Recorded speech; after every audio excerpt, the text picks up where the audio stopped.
Hello दोस्तों, आज हम सीखेंगे परमाणुओं का इलेक्ट्रॉनिक विन्यास यानी इलेक्ट्रॉन कॉन्फ़िगरेशन। हमें इस इलेक्ट्रॉन कॉन्फ़िगरेशन में बहुत दिक्कत होती है कि कब 1s कब 2s और कब 3s कब 2p, है ना। तो आज हम इसे अच्छे से सीखेंगे। मैं आप लोगों को 30 इलेक्ट्रॉन ऑफ नंबर्स तक इलेक्ट्रॉन कॉन्फ़िगरेशन सिखाऊंगी। तो चल इसमें दो रूल लगते हैं, एक हंट्स और एक है अबव। ठीक है, तो इसके ये कैसे आया उसको देखते हैं। पहले 1s लिख लेते हैं, 2s, 3s, 4s, 5s, ऐसे करके 5 तक लिख लेना है। फिर 2 से लिखना है 2p, 3p, 4p और 5p। इसी प्रकार 3 से 3d करना है, 3d, 4d और फिर 5d। इसके बाद सीधा एक एक छोड़कर करना है यहाँ पर 4f और 5f। ठीक है, अब इसको ऊर्जा के हिसाब से पहले करेंगे।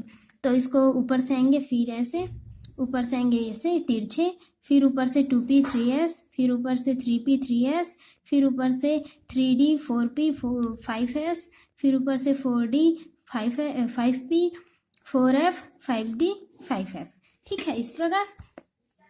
तो मैक्सिमम इलेक्ट्रॉनों की संख्या s में 2 हो सकती है, p में 6 हो सकती है और d में 10 मैक्सिमम इलेक्ट्रॉन और इसमें f में 14 हो सकती हैं। तो देखो 4 का अंतर है। ठीक है, अब s में सिर्फ 1 ऑर्बिटल 1 डिब्बे होंगे। ठीक है, और p में 3 डिब्बे होंगे, इस प्रकार मैक्सिमम 3 डिब्बे।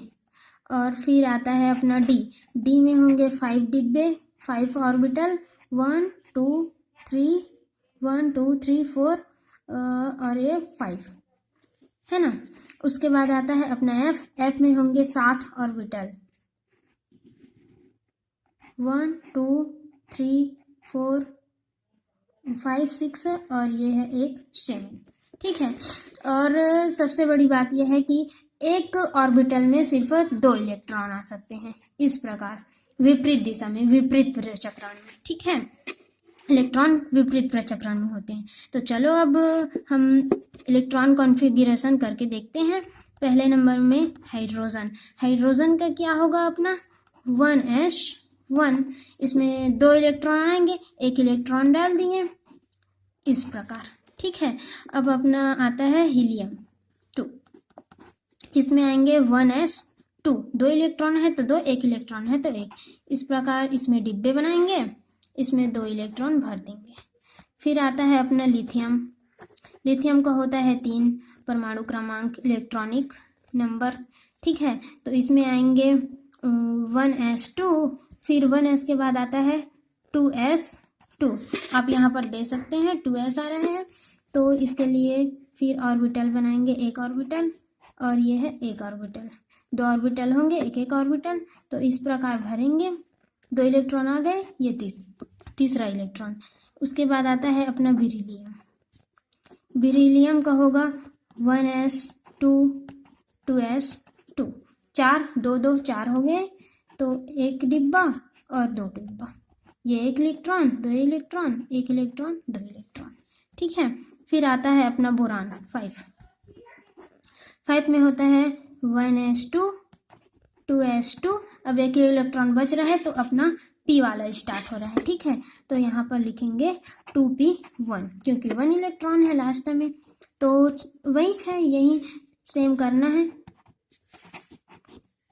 1s 2s, फिर अपना p के लिए 3 कक्षक बनेंगे, 3 ऑर्बिटल बनेंगे, तो ये एक इलेक्ट्रॉन। ठीक है, फिर आता है अपना कार्बन 6, तो इसके लिए 1s2 2s2, फिर ये हो जाएगा 2p2।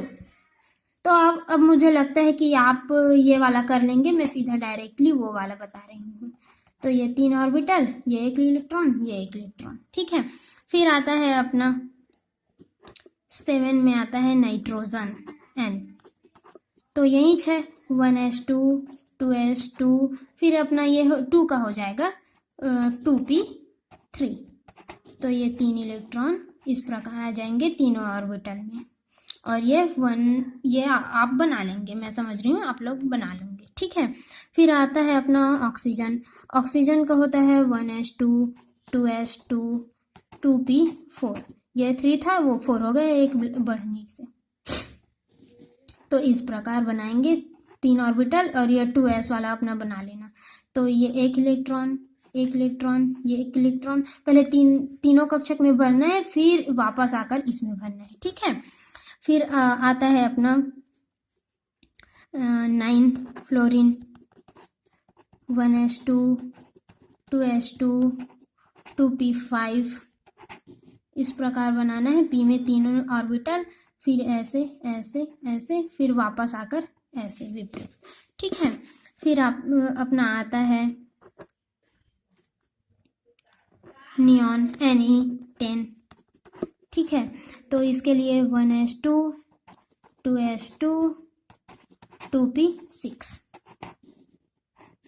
1s 2s और 1s 2s का अपना बना लेना। मैं सीधा इसी का बना रही हूँ। 1 2 ये 3, फिर उल्टा आके ये देखो 2p में 6 इलेक्ट्रॉन, ये पूरा हो गया।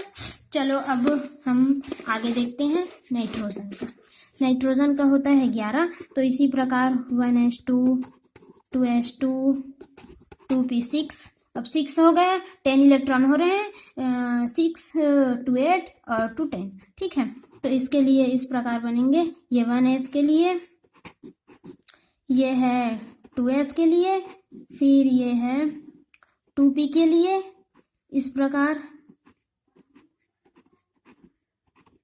फिर 2p के लिए, फिर आएगा अपना 3s। इसमें देखिए ये 3s आएगा, ठीक है। तो यहाँ पर लिखेंगे 3s1, ठीक। अब 3s1 का बनाना एकदम आसान है। 3s में क्योंकि एक ऑर्बिटल आते हैं तो एक इलेक्ट्रॉन आ जाएगा, ठीक। अब इसी प्रकार 2s 1s 2s, उसके बाद 2p6, उसके बाद हम लिख देते हैं 3s2। आप इधर का अपना बनाते रहना। अब सीधा लास्ट इलेक्ट्रॉन बनाती हूँ। ये इधर इतना सेम रहेगा, यहाँ पर एक इलेक्ट्रॉन और आ जाएगा।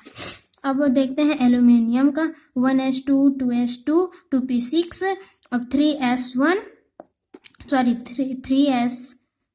3s2, फिर अपना खुलेगा यहाँ पर देखिए 3p, ठीक है। तो 3p खुलेगा तो 3p1, ओके। अब 3p के लिए कितने ऑर्बिटल होते हैं? 3 ऑर्बिटल बना लिए हैं अपना, एक इलेक्ट्रॉन इधर आ गया। फिर आता है अपना सिलिकॉन के लिए 1s2 2s2 2p6 3s2 और 3p2। तो अपना ये 3 ऑर्बिटल बनाते हैं, एक इलेक्ट्रॉन, ठीक है। अब समझते हो आप लोग ऑर्बिटल को बनाते हैं, ठीक है। 1s 2s 2p6। अब यहाँ पर मैं डायरेक्ट लिखती हूँ 3p3। इस प्रकार एक एक इलेक्ट्रॉन भरेगा। अब ये इसका एक इलेक्ट्रॉन यहाँ आ जाएगा, इस प्रकार भराते जाएगा, ठीक है। फास्फोरस का उसके बाद आते हैं अपना सल्फर फिर 1s2 2s2 2p6 3s2 और यहाँ पर हो जाएगा 3p4। इसी प्रकार अब यहाँ इलेक्ट्रॉन कंप्लीट होकर यहाँ आ जाएगा, ठीक है। अब क्लोरीन का देखते हैं। क्लोरीन में हो जाएगा 3p5 और पूरा होकर ये फिर से यहाँ पर आ जाएगा इस प्रकार। अब देखते हैं ऑर्गन का होगा 3p6। तो इस प्रकार बनेगा 3 ऑर्बिटल। यह है अक्रिय गैस, ठीक है। अब आते हैं अपना पोटेशियम में। तो 1s2 2s2 2p6 3s2 और 3p6, फिर आएगा अपना 4s1। देखो 6 6 12 2 14 16 18 और 19, ठीक है। तो 4s के लिए एक होते हैं, तो ये इसमें आ जाएगा एक। इसी प्रकार कैल्शियम के लास्ट में आ जाएगा 4s2, तो इसके लिए एक ऑर्बिटल, फिर 2 इलेक्ट्रॉन। फिर आता है अपना स्कैंडियम। स्कैंडियम से होगा 1s2, 2s2, 2p6, 3s2, 3p6, 4s2, फिर आएगा अपना 4s के बाद आएगा फिर अपना 3d वाला स्टार्ट होगा। ये देखो, तो यहाँ पर लिखे गए 3d1। तो इसके लिए कैसे बनेगा सेम, इतना तक तो ऐसे ही बनेगा। ये 4s, इसमें 2 इलेक्ट्रॉन आ जाएंगे। फिर 3d के लिए 5 कक्षक होते हैं, 5 कक्षक होते हैं, 1 2 3 और ये 4 और ये 5, ठीक है। तो एक इलेक्ट्रॉन इसमें अपना आ जाएगा। फिर देखते हैं टाइटेनियम का। यहाँ तक तो सेम रहेगा 4s2, फिर यहाँ पर आएंगे तो ये 3d2 हो जाएगा, तो एक इलेक्ट्रॉन इसमें आ जाएगा। फिर आते हैं वेनेडियम, 4s2, यहाँ तक सेम रहेगा पूरा। फिर आएगा अपना 3d3 हो जाएगा ये, तो एक इलेक्ट्रॉन फिर इसमें आ जाएगा। अब देखते हैं क्रोमियम। क्रोमियम का थोड़ा अपवाद है ये। फिर देखते हैं 1s2, 2s2, 2p6, 3s2, 3p6 और ये अपना 4s2, 3p4। आप लोग सोच रहे होंगे कि ऐसा होगा, लेकिन ऐसा नहीं होगा। ये इसमें से एक इलेक्ट्रॉन जंप करके इसमें आ जाएगा, ये 3d5 हो जाएगा। सेम ऐसे ही रहेगा और ये 4s1 हो जाएगा और ये 3d5 हो जाएगा। क्यों? इसका मेन रीज़न आप अगर मुझसे पूछते हो तो यह है कि इसकी ऊर्जा इससे कम हो जाती है, जबकि इसकी ऊर्जा कम होनी चाहिए, इसकी ऊर्जा ज़्यादा होनी चाहिए। इसलिए इसका एक इलेक्ट्रॉन जंप करके इसमें आ जाता है। तो इसका स्ट्रक्चर कैसे बनेगा? ये 1 इलेक्ट्रॉन, फिर आएगा अपना ये 5 ऑर्बिटल कर लेते हैं, 1 2 3 4 5, ठीक है।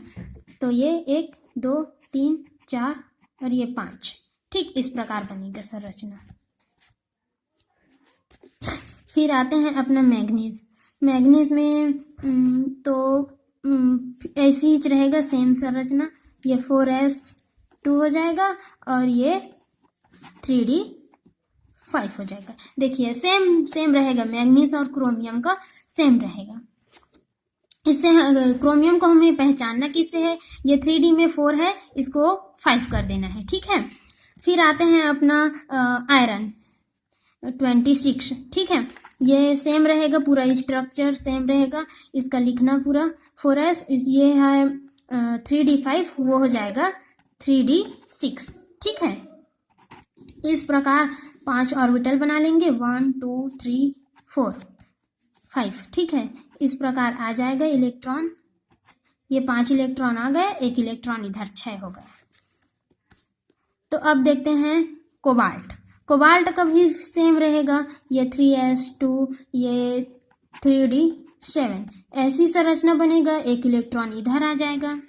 फिर आता है अपना निकेल, इसका भी सेम रहेगा पूरा स्ट्रक्चर, 4s, यहाँ तक मतलब पूरा सेम रहेगा। फिर यहाँ फिर एक इलेक्ट्रॉन बस बढ़ जाएगा, 3d8 हो जाएगा, तो एक इलेक्ट्रॉन 8 इधर आ जाएगा। तो देखिए 8 इलेक्ट्रॉन हो जाएंगे इसमें।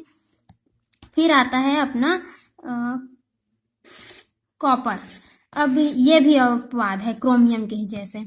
आप लोग सोच रहे होंगे कि 1s2, 2s2, 2p6, 3s2, 3p6, 4s2, 3d9 होगा करके, लेकिन ऐसा नहीं होगा। फिर से इसमें ऊर्जा कम होने के कारण इसका एक इलेक्ट्रॉन जंप करके इसमें आ जाएगा, तो ये हो जाएगा 4s1 और 3d10। लेकिन एक बात और, जहाँ मैं वहाँ बताने भूल गई, इसको पहले लिखेंगे फिर इसको लिखेंगे, क्योंकि इसकी ऊर्जा अब कम हो गई है, ठीक है। तो हम इस प्रकार लिखेंगे यहाँ तक तो सेम रहेगा। फिर लिखेंगे यहाँ इसका स्ट्रक्चर इस प्रकार बनेगा। इस प्रकार 5 ऑर्बिटल कर लेते हैं, 1 2 3 4 और 5, ठीक है। और फिर 4s के लिए ये 1 इलेक्ट्रॉन, 2 इलेक्ट्रॉन, 3 4, ये 5। फिर इसके उल्टे जस्ट अपोजिट ये 10 इलेक्ट्रॉन आ गए और ये 1s का इधर। इस प्रकार ये अपवाद है। इसका मेन रीजन यही है कि इसका ऊर्जा इससे कम होता है, जबकि इसका ऊर्जा इससे कम होना चाहिए, इसका ऊर्जा, लेकिन इसका ऊर्जा ज्यादा होता है, इसलिए ये अपना 1 इलेक्ट्रॉन जम करा के इसको दे देता है, ठीक है। फिर अपना जिंक का आता है। जिंक का सेम रहेगा, ये रहेगा 4s2 और फिर लास्ट में रहेगा 3d10। मतलब अब कॉपर और जिंक का सेम रहेगा, सेम इसी प्रकार संरचना बनेगा। तो आप लोग सीख गए 30 तक इलेक्ट्रॉनिक कॉन्फ़िगरेशन बनाना। तो मेरे को लगता है आप लोगों को कोई डाउट नहीं होगा। Thank you so much.